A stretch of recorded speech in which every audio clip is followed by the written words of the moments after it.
based upon the social and economic status of original or black people here in North America. Of course, you're aware of the history of us actually being taken out of our homeland and brought to another land and dehumanized. So our culture, our way of life, and knowledge was stripped of us.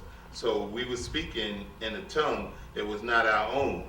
So the rap that we used to speak when we learned in the villages of our own original community was no longer in existence in our mind, that we was made deaf, dumb, and blind. So we was far away from home in a foreign land with no tongue to speak of.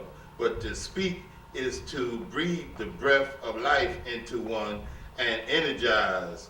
And we was energized or revived with words of wisdom that we always referred to as rap.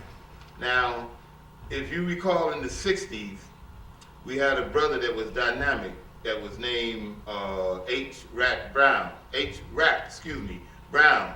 And the rap was very and highly significant for us because this was one of the ways that we had expressed ourselves, that you had to have a mean, serious rap to talk to the young ladies. And as teenagers, I mean, that's the number one preoccupation at that time that was on our mind, to talk to the young ladies and become better acquainted with them. All right? So rap was historically our way of communicating effectively and not having to go through a formalized way of rapping, which is, and I use the word formalized, that is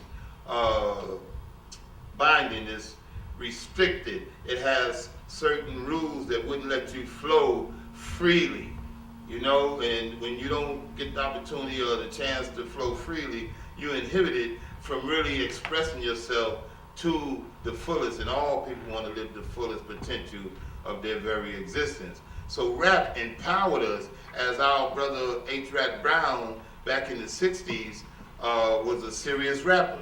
And he was rapping revolution.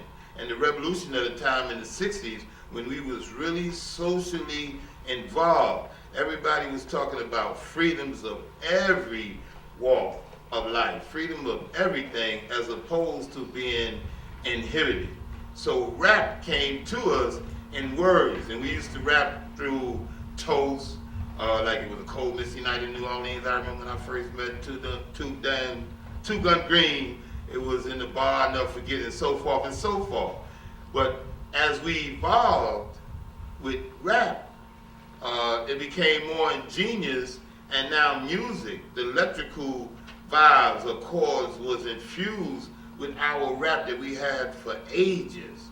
Even though we was divorced from our original homeland, we still carry the flow, the vibe, the rhythm of rap. You know, we say rhythm and rhyme, we always had that rhythm and rhyme. But now, some ingenious young brothers out of South Bronx put the rhythm and rhyme with some beats. And the next thing you know, we don't just speak about the rap, we speak about the hip hop. And now a culture is really developed. And I was speaking to YG a little earlier that I was thinking about the culture of rap and the universality of it, in that it's just not words or the rap or the wisdom or the hip hop that we speak today, but you're talking about the dance, the graffiti, the fashion of rap. What else we just mentioned? There was another, just the mannerism, the posture of rap. Like you always heard of the b-boy stance. The b-boy stance, and I'd like to enlighten on the b-boy stance, is something that was taken from the influence of the 5%ers back in the days, that when we used to go to parties, especially in the Bronx, at the Fever up in the Bronx, and one of the fathers of rap, hip-hop, Cool Herc down, the guards used to come in and stand on the square and hold ciphers.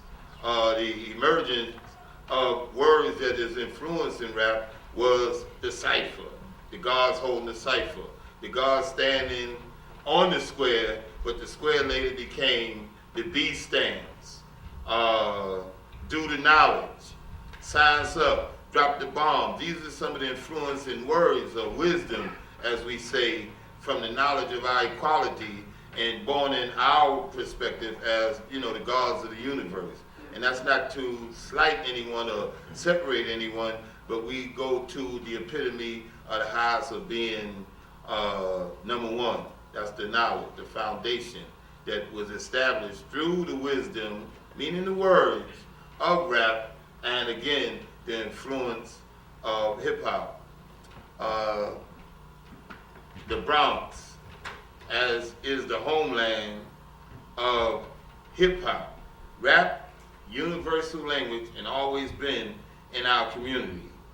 Hip hop became the culture out of the Bronx when a few members that was rapping put music to the rap and eliminated any space in between the beats. The spaces in the beats was filled up, and now you didn't have no pauses to think about the lack of the beat.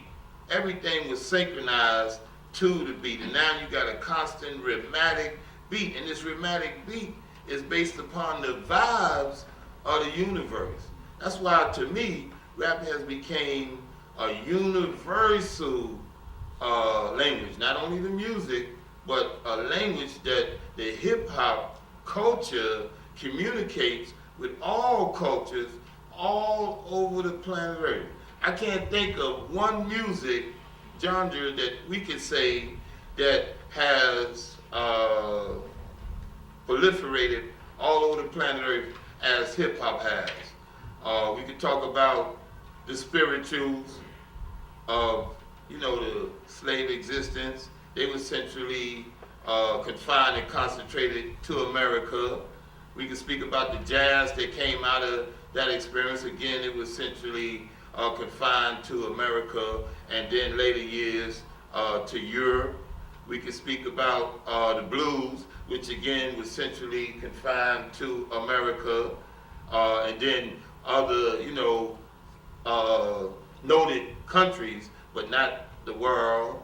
Then we could come out of that with the rhythm and blues, again, centrally America, a little in England.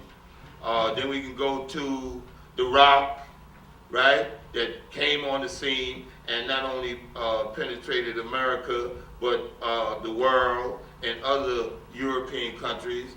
And then we came with the rap and hip hop. And the rap and the hip hop penetrated all of the world society. That you got rap, and I'm talking about serious rap, in Japan, Australia, Africa, not to mention UK and all the European countries, and Canada and Mexico as well. That is a universal culture that all the youth of the world is living and enjoying and expressing themselves freely.